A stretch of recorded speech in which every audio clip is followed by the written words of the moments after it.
Marketten aldığınız salatalıkların neden bazen acılaştığını, birkaç gün içinde yumuşadığını ya da şekillerinin birbirinden bu kadar farklı olduğunu hiç düşündünüz mü?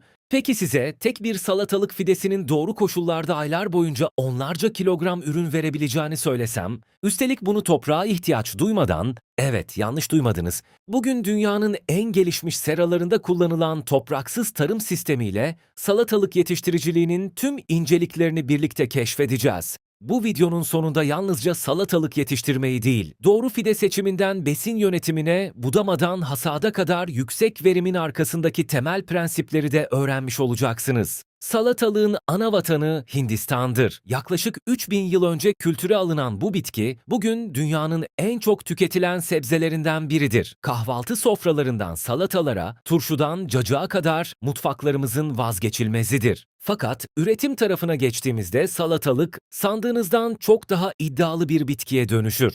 Hızlı büyür. Bol su ister, bol besin ister ve doğru şartları bulduğunda neredeyse her gün yeni bir meyve oluşturabilir. İşte tam da bu yüzden salatalık topraksız tarımın yıldız bitkilerinden biridir. Çünkü bu sistemde kökler daha fazla oksijen alır, besinler doğrudan bitkiye ulaşır, su çok daha verimli kullanılır ve toprak kaynaklı birçok hastalık riski azalır. Bitki enerjisini hayatta kalmaya değil, meyve üretmeye harcar. Ancak başarılı bir üretim için sadece su ve gübre yeterli değildir. Doğru çeşidi seçmek, EG ve pH değerlerini yönetmek, bitkiyi doğru budamak, hastalıkları erken fark etmek ve en önemlisi bitkinin verdiği sinyalleri okuyabilmek gerekir. Bu videoda tüm bunları sade, anlaşılır ve bilimsel temellere dayalı bir şekilde ele alacağız. Hazırsanız ilk olarak en önemli soruyla başlayalım. Cevap kesinlikle evet. Topraksız tarımda yapılan en büyük hatalardan biri, her salatalık çeşidinin aynı performansı göstereceğini düşünmektir. Oysa yüksek verimin ilk şartı doğru çeşidi seçmektir. Salatalık Cucurbitaceae yani kabakgiller familyasının bir üyesidir ve sıcak, nemli ortamları sever. Gündüz sıcaklığının 22-28 derece, kök bölgesinin ise yaklaşık 20-24 derece olduğu koşullarda en iyi gelişimini gösterir. Sıcaklık uzun süre 35 derecenin üzerine çıktığında bitki strese girer, çiçek dökebilir ve meyve kalitesi düşebilir. Çok düşük sıcaklıklarda ise büyüme yavaşlar ve köklerin besin alımı zorlaşır. Piyasada genel olarak 3 salatalık grubu bulunur. İlki marketlerde sık gördüğümüz uzun sera tipi salatalıklardır. Ticari topraksız tarımda en yaygın kullanılan grup budur. İkinci grup ince kabuklu ve aromatik yapısıyla öne çıkan Beit alfa çeşitleridir. Üçüncü grup ise turşuluk olarak yetiştirilen kornişon çeşitleridir. Sistem aynı olsa bile alacağınız verim, meyve yapısı ve yetiştirme şekli seçtiğiniz çeşide göre değişebilir. Profesyonel üreticilerin büyük bölümü hibrit tohum kullanır. Bunun nedeni hibrit çeşitlerin genellikle daha yüksek verim vermesi, hastalıklara daha dayanıklı olması ve daha homojen meyveler oluşturmasıdır. Burada önemli bir ayrıntıyı da hatırlatalım. Hibrit tohum GDO anlamına gelmez. Hibrit çeşitler, klasik bitki ıslahı yöntemleriyle geliştirilmiş tohumlardır ve bu konu çoğu zaman yanlış anlaşılır. Çeşit kadar önemli olan bir diğer konu ise fide kalitesidir. Sağlıklı bir fide, güçlü bir kök sistemiyle üretime başlar. Bu nedenle tohumlar genellikle kaya yünü, Hindistan cevizi lifi veya benzeri steril yetiştirme ortamlarında çimlendirilir. İlk günlerde yapılan en yaygın hata ise fazla besin vermektir. Küçük bir fideyi hızla büyütmeye çalışırken kök gelişimini olumsuz etkileyebilirsiniz. Bu dönemde bitkinin en büyük ihtiyacı uygun sıcaklık, yeterli nem, temiz su ve yeterli ışıktır. Fideler 2 ya da 3 gerçek yaprak oluşturduğunda kalıcı sisteme alınabilir. Bu aşamada köklerin beyaz, canlı ve sağlıklı görünmesi gerekir. Unutmayın, topraksız tarımda yapraklar bitkinin nasıl hissettiğini gösterir. Ama kökler onun gerçek sağlık raporudur. Doğru tohum, sağlıklı fide ve güçlü kök sistemi olmadan yüksek verim beklemek oldukça zordur.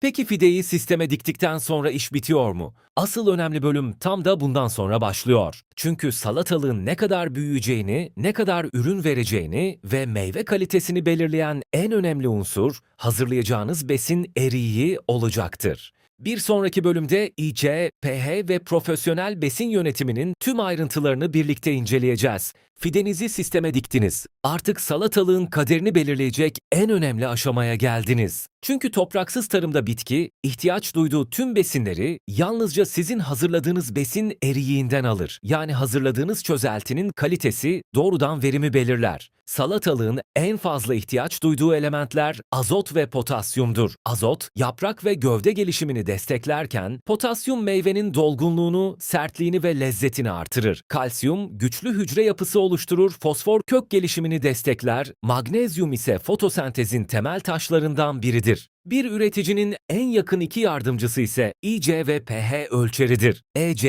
yani elektriksel iletkenlik besin çözeltisinin yoğunluğunu gösterir. Değer çok düşük olursa bitki yeterince beslenemez. Çok yüksek olursa kökler su almakta zorlanır ve gelişim yavaşlar. Salatalık yetiştiriciliğinde EC değeri çoğunlukla 2,3 mesokikimetim arasında tutulur. Ancak bu değer çeşide, mevsime ve bitkinin gelişim dönemine göre değişebilir. Bir diğer önemli konu ise pH'tır. Bitkinin besinleri rahatça alabilmesi için pH'ın genellikle 5,5 ile 6,5 arasında olması gerekir. Çoğu zaman üreticiler demir eksikliği var diye gübre ekler. Oysa sorun demir eksikliği değil, yüksek pH nedeniyle bitkinin demiri kullanamamasıdır. Bu yüzden önce ölçüm yapılmalı, sonra müdahale edilmelidir.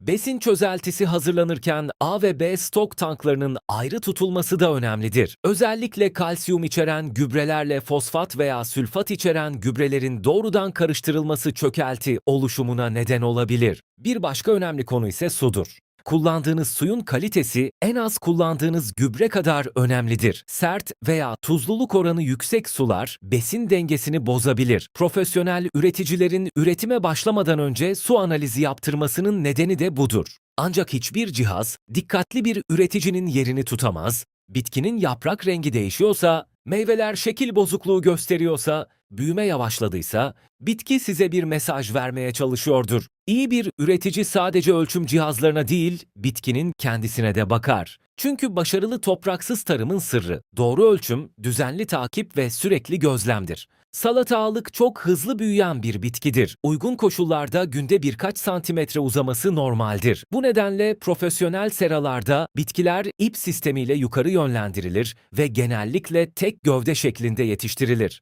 Tek gövde sistemi sayesinde bitki enerjisini gereksiz sürgünlere değil, meyve üretimine harcar. Yan sürgünlerin kontrollü olarak budanması hem hava dolaşımını artırır hem de hastalık riskini azaltır. Yaşlanan ve sararan yaprakların düzenli temizlenmesi de bitkinin daha sağlıklı kalmasına yardımcı olur. Ancak aşırı budama yapılmamalıdır. Çünkü yapraklar bitkinin enerji üreten güneş panelleridir. Topraksız tarım birçok toprak kaynaklı hastalığı azaltır. Ancak beyaz sinek, trips, kırmızı örümcek ve külleme gibi sorunlar yine de görülebilir. Bu nedenle düzenli gözlem, erken müdahalenin en önemli anahtarıdır. Hasat zamanı geldiğinde ise sabırlı olmak kadar zamanında davranmak da önemlidir. Salatalık dalında gereğinden fazla bekletilirse sertleşebilir, tohumları büyüyebilir ve bitki yeni meyve oluşturmak için daha az enerji harcamaya başlar. Bu nedenle profesyonel üreticiler hasadı düzenli yapar. Hasat sırasında meyve çekilerek koparılmamalı, temiz bir makasla sapından kesilmelidir. Böylece bitki zarar görmez ve üretim düzenli şekilde devam eder. Hasattan sonra ürünlerin serin ortamda muhafaza edilmesi de tazeliğin korunması açısından büyük önem taşır. Bugün birlikte bir salatalık bitkisinin tohumdan hasada kadar uzanan yolculuğunu adım adım inceledik. Artık biliyoruz ki topraksız tarım yalnızca toprağı ortadan kaldıran bir yöntem değildir. Doğru bilgi, düzenli takip ve sabırla birleştiğinde çok yüksek verim sağlayabilen modern bir üretim sistemidir. Başarılı bir üretim için aklınızda şu 4 kural kalsın. Doğru çeşit seçin. EC ve pH değerlerini düzenli kontrol edin. Bitkinizi her gün gözlemleyin. Hasadı geciktirmeyin. Unutmayın, topraksız tarımda en pahalı ekipman değil, en dikkatli üretici kazanır. Eğer bu video size faydalı olduysa beğenmeyi ve kanalımıza abone olmayı unutmayın. Yorumlarda salatalık yetiştirirken yaşadığınız deneyimleri ve merak ettiğiniz konuları bizimle paylaşabilirsiniz. Bir sonraki videoda topraksız tarımın başka bir önemli bitkisini birlikte inceleyeceğiz. O zamana kadar kendinize iyi bakın, bitkilerinizi de ihmal etmeyin. Çünkü onlar konuşamaz ama doğru bakıldığında bunu bol bol ürün vererek gösterirler. Hoşça kalın, sağlıklı üretin ve yeşilin gücünü hayatınızdan eksik etmeyin.